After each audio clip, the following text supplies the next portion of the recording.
गुरु मानना केवल शरीर से नहीं होना चाहिए, गुरु के आदर्श हमारे जीवन के अंदर हमने अपनाना चाहिए। मुझे याद है मैं जब नौकरी करता था तब हमारे एक चीफ अकाउंटेंट थे, राजस्थान के थे, बूढ़े थे, और जब भी कोई नया अकाउंटेंट लड़का रखते थे ना, तो वो अगर लड़का उनको कुछ पूछने आता था, इतने ज़ोर से डांटते थे उसको, इतने ज़ोर से चिल्लाते थे, तो वो लड़का बेचारा सिटपिटी करके भाग जाता था। उसके कमरे में जाने की हिम्मत नहीं होती थी, तो ज़्यादा पूछने उनको कोई नहीं आता था। और मैं उनको समझाता था, मुनीम जी, छोटे छोटे बच्चे, नए नए लड़के हैं, अभी कॉलेज करके निकले हैं, अकाउंट्स का उनको प्रैक्टिकल नॉलेज नहीं है, तो पूछ रहे हैं, समझाओ ना। साहब मैं भी ऐसे ही सीखा हूँ, मेरे को भी ऐसे डांट डांट के सीखा है, मैं भी गालियाँ खा खा के सीखा हूँ, तो इसलिए मैं भी गालियाँ खा खा के सिखाता हूँ। अब ये क्या प्रकार है? मतलब तुमको कष्ट से मिला है तो तुम दूसरे को कष्ट दे के दोगे, तो फिर ये जहर कौन पिएगा? ये जहर की परंपरा चलेगी ना, फिर बाद में वो अकाउंटेंट दूसरे अकाउंटेंट को सिखाएगा, वो भी उसको गालियाँ दे दे के डांट डांट के सिखाएगा, क्योंकि उसने वैसा पाया है। तो आप जो ग्रहण कर रहे हो वो आप दूसरे को पास ऑन कर रहे हो। तो ये जहर अंत में किसी को तो पीना पड़ेगा ही ना, कहीं तो भी ये श्रृंखला टूटनी चाहिए ना। तो मैंने खूब कष्ट से, खूब तकलीफों से, खूब परेशानियों से ये सब प्राप्त किया, लेकिन मैंने आपको कष्ट दिया क्या? मैंने आपको तकलीफें दी क्या? नहीं। वो जहर मैंने मेरा पी लिया कि नहीं, ये सब कुछ जो हुआ है ये मेरे तक सीमित होना चाहिए, मैं तुमको नहीं दे रहा हूँ, तुमको कष्ट नहीं दे रहा हूँ, तुमको तकलीफ नहीं दे रहा हूँ, तुमको एक आसानी से मस्त गद्दी पे बिठा करके सिखा रहा हूँ। हो सकता है मेरे गुरुओं को भी उनके गुरुओं ने कष्ट देके सिखाया होगा, उनके गुरुओं ने भी उनको कष्ट देके सिखाया होगा। ये परंपरा चली आ रही पीढ़ियों से चली आ रही, लेकिन ये कहीं तो भी खत्म होनी चाहिए ना, कहीं तो भी उसका जहर किसी ने पी के समाप्त करना चाहिए, उसको पास ऑन मत करो आगे।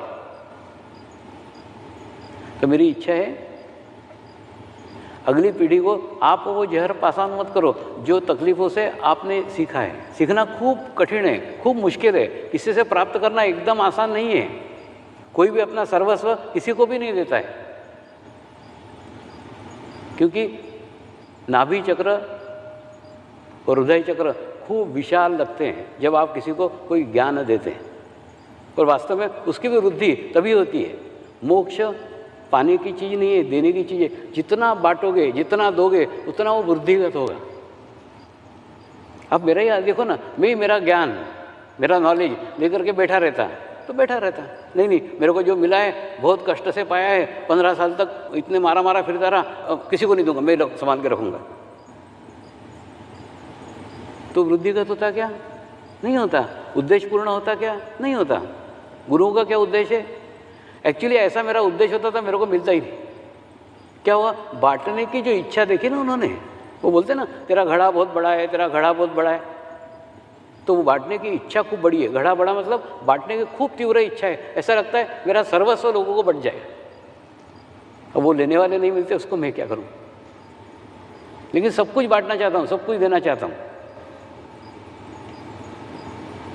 तो कहने का मतलब जो कुछ आपके पास में नॉलेज है, जो कुछ आपके पास में ज्ञान है, उसको बांटो। जितना बांटोगे उतना वृद्धिगत होगा। देखो कई बार कई लोग आपको मेरे करीब दिखेंगे भी नहीं, कभी मेरे पास में नहीं दिखेंगे, मेरे करीब भी नहीं रहेंगे, लेकिन उसके बावजूद भी मेरे हृदय के बहुत करीब रहते हैं। कैसे उदाहरण लेता हूँ, वो कार्य से करीब है, शरीर से करीब नहीं है, पास से करीब नहीं है। एक आईटी के प्रमुख थे, रिटायर्ड हो गए। रिटायर्ड होने के बाद में वो पति पत्नी दुनिया भर में घूमते रहते हैं। उन्होंने एक पावर पॉइंट प्रेजेंटेशन तैयार किया, अपने खुद के दिमाग से तैयार किया, अपने ही प्रवचनों में से थोड़ा थोड़ा ग्रहण करके तैयार किया, और तैयार करके उन्होंने उनके जैसे 10 और लोग तैयार किए जो वैसे पावर पॉइंट प्रेजेंटेशन दे सके। ऐसे 10 लोग तैयार किए उन्होंने उनके जीवन काल में, और वो भी आज कार्यरत है और वो भी आज कार्यरत है। तो ऐसे लोग को ज़्यादा मैं पसंद करता हूँ। इन्होंने उनके जीवन काल में उनके जैसे 10 लोग और तैयार किए। तो गुरु से ग्रहण किया ना, जो आपको प्राप्त हुआ है, जो आपने ग्रहण किया है, उसको बांटो। बांटने में मोक्ष है, पास में रखने से कोई मोक्ष वोक्ष कुछ मिलेगा नहीं। तो उस आईटी के प्रमुख को आज आप गुरु बना लो कि उसने उसके जैसे 10 लोग तैयार किए हैं जो पावर पॉइंट प्रेजेंटेशन दे सकते हैं, ऐसी टीम तैयार की है, यंगस्टर को तैयार किया है।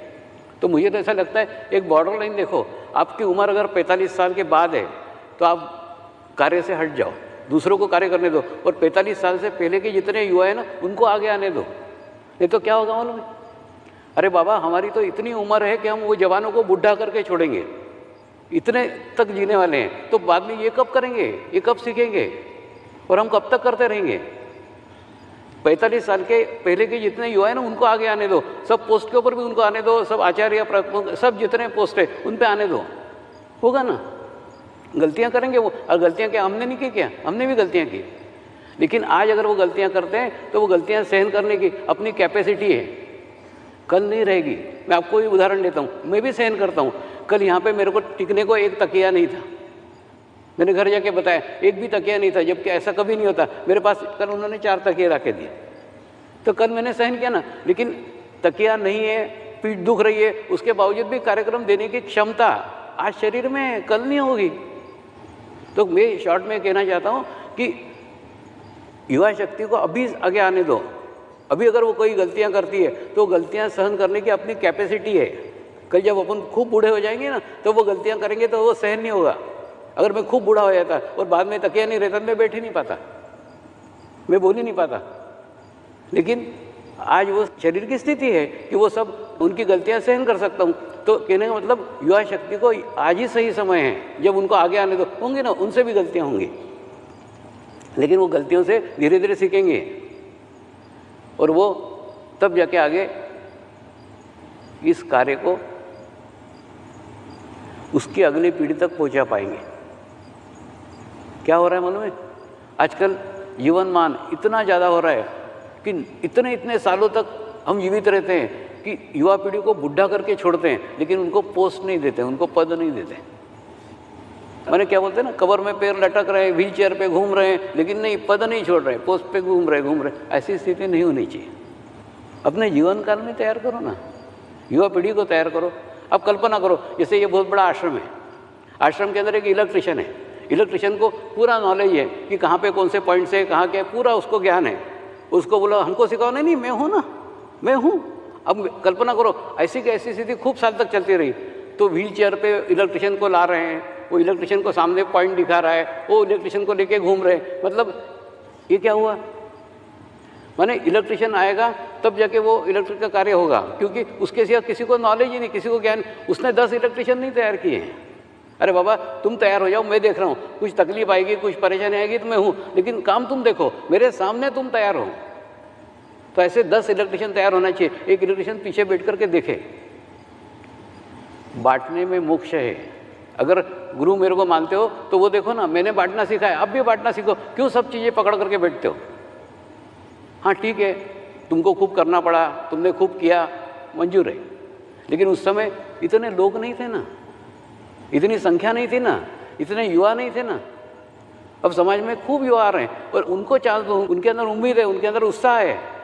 जब तक उनका उत्साह है, जब तक उनको करने दो। उनको क्या बूढ़ा करके छोड़ोगे कि जब तक वो बूढ़े नहीं होंगे तब तक आप उनको चार्ज नहीं होंगे? ऐसा नहीं, उनको आगे आने दो, उनको प्रोत्साहित करो। कुछ साल पहले मैं कलकत्ते गया था, तो कलकत्ते में एक बिल्डिंग के अंदर खूब ऊपर के फ्लोर पे मेरे को रुकाया था और सामने देखा तो एक बहुत बड़ा स्टूडियो था।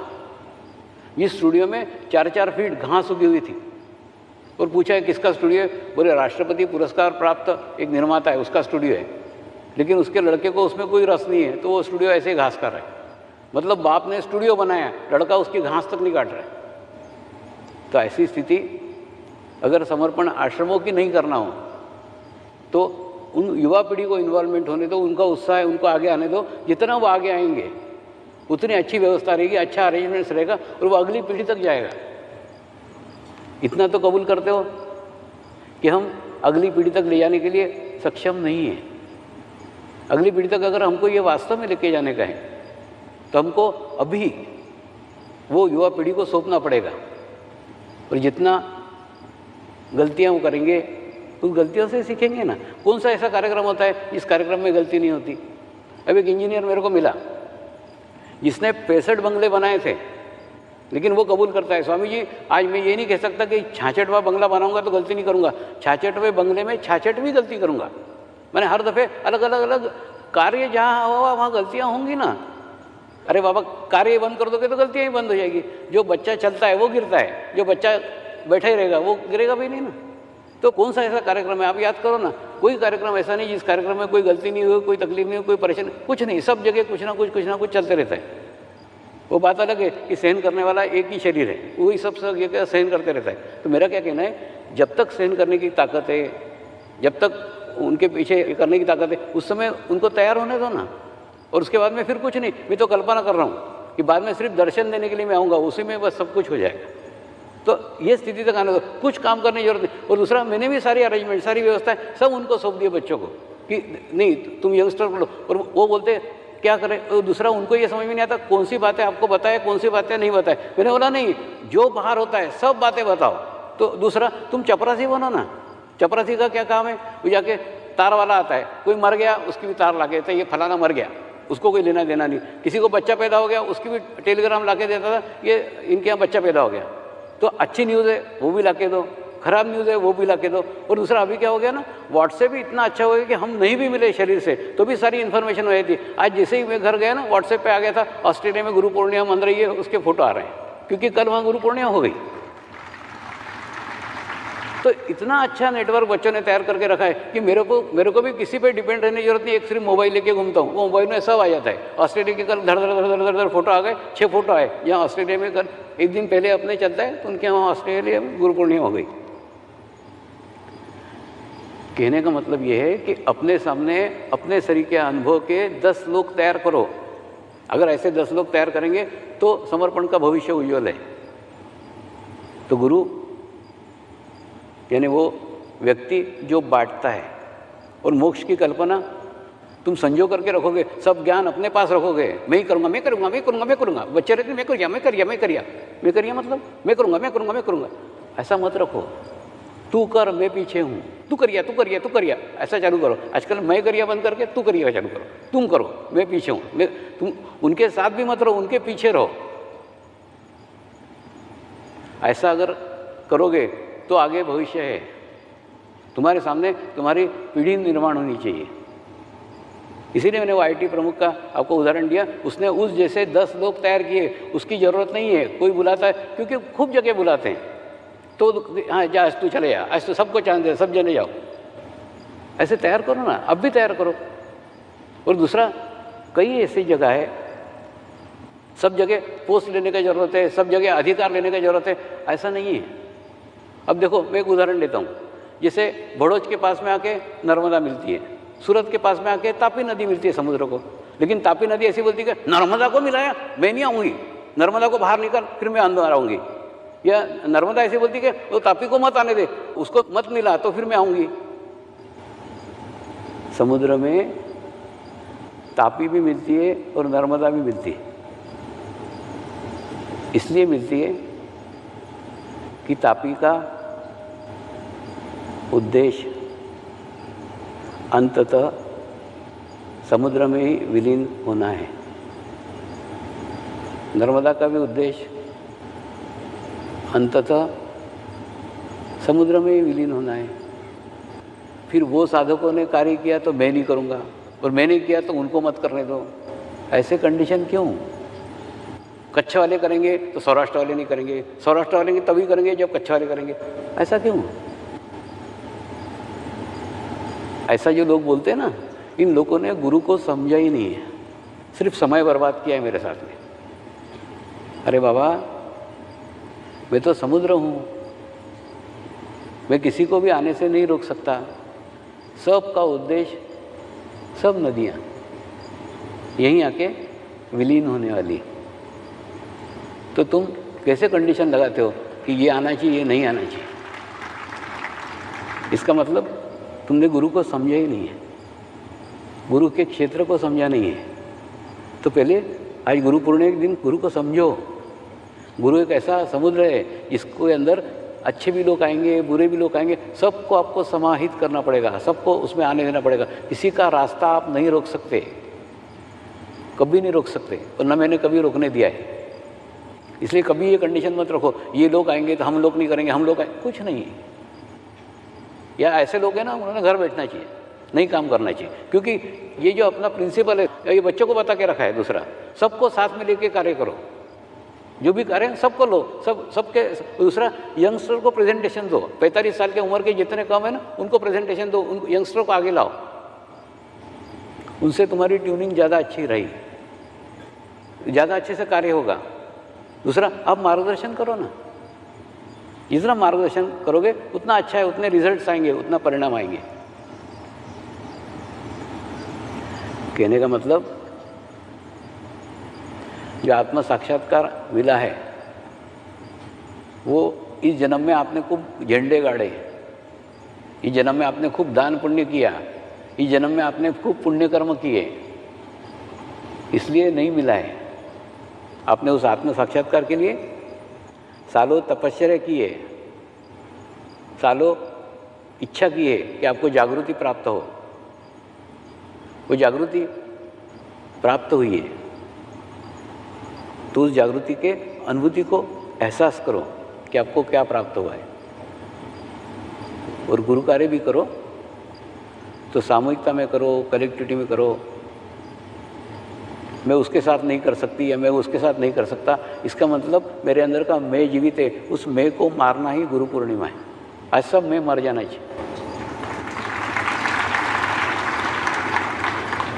अरे स्वामी जी के पास सब आ सकते हैं, स्वामी जी सबके साथ कार्य कर सकते हैं, तो मैं क्यों नहीं कर सकता? अपने मन को सोचो ना, मैंने स्वामी जी को समर्पित कर दिया, इसका मतलब मेरा कोई अस्तित्व नहीं है। तो स्वामी जी सबको स्वीकार करते हैं, मैं भी सबको स्वीकार करूँगा। जहाँ बोलते हो ना ये नहीं होना चाहिए, वो नहीं होना चाहिए, मतलब तुम तुम्हारे मैं को पोषण दे रहे हो, मैं को वृद्धिगत कर रहे हो, मैं के ईगो को बढ़ा रहे हो, मैं के अहंकार को बढ़ा रहे हो। ये तो आपको कलेक्टिविटी से बाहर कर देगा।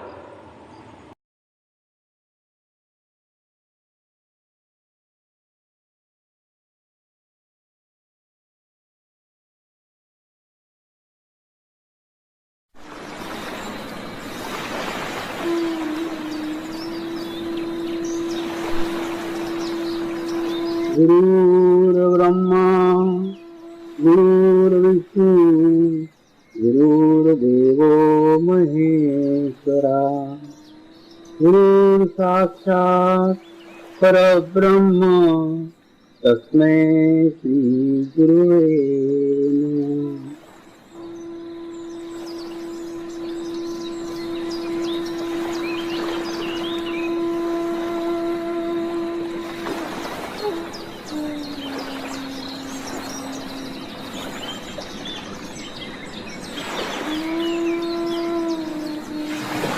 मेरे साथ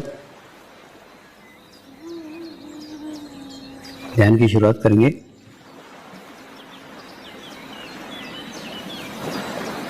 मैं एक पवित्र आत्मा हूँ,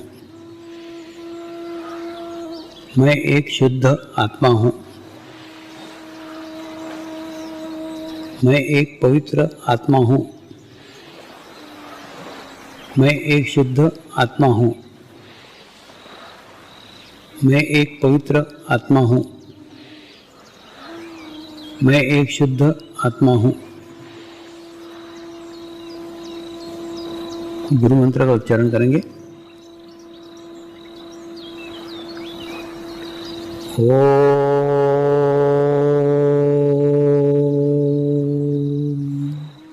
श्री शिवकृपानंद स्वामी नमो नमः। ओम श्री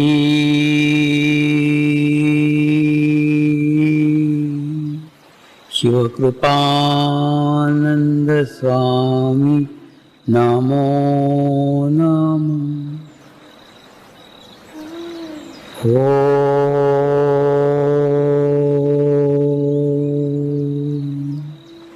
श्री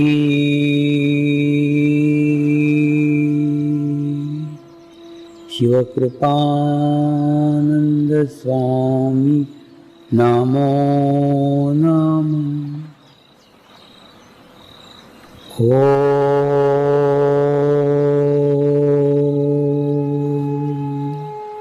श्री शिवकृपानंद स्वामी नमो नमः। ओम श्री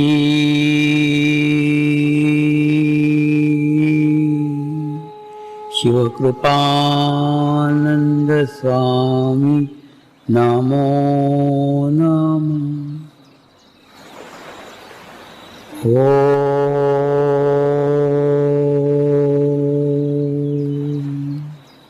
श्री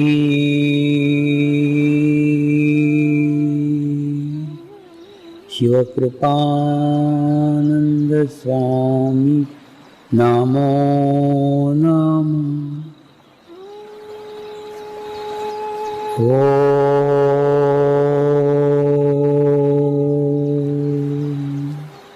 श्री शिवकृपानंद स्वामी नमो नमः। ओम श्री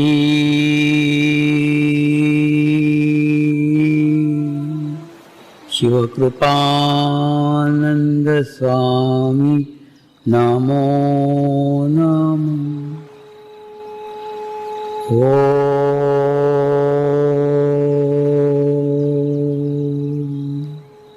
श्री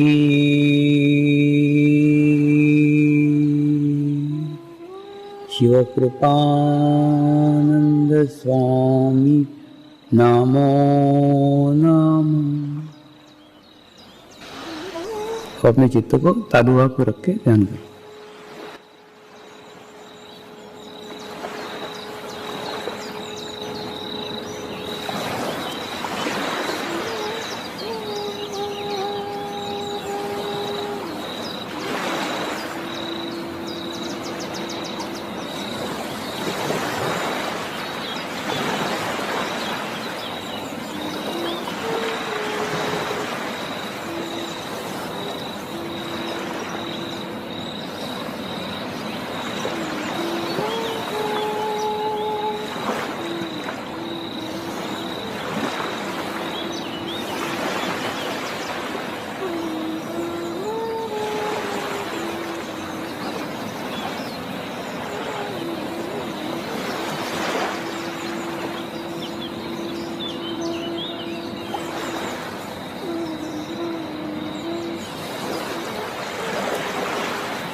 प्रार्थना करेंगे, हे परमात्मा, हम सभी पवित्र आत्माएं आपको हृदय से प्रार्थना करते हैं कि सारे विश्व में शांति हो, सारे विश्व के आत्माओं की आध्यात्मिक उन्नति हो एवं सर्वांगीण उन्नति हो। यही हम सब आत्माओं की शुद्ध इच्छा है। नमस्कार करेंगे।